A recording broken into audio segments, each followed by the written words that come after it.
You ask Tiger to calculate. This deals with linear inequalities with one unknown. The final result is h equal or smaller than 2. Let's solve it step by step. Group all constants on the right side of the inequality. Add 10 to both sides.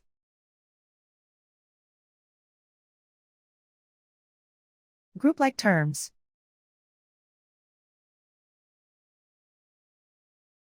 Simplify the arithmetic.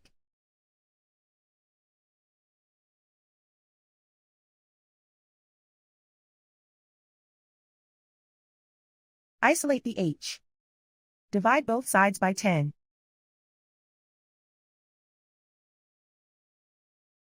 Simplify the fraction.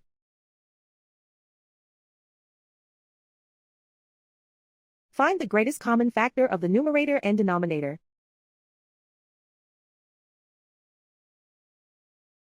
Factor out and cancel the greatest common factor.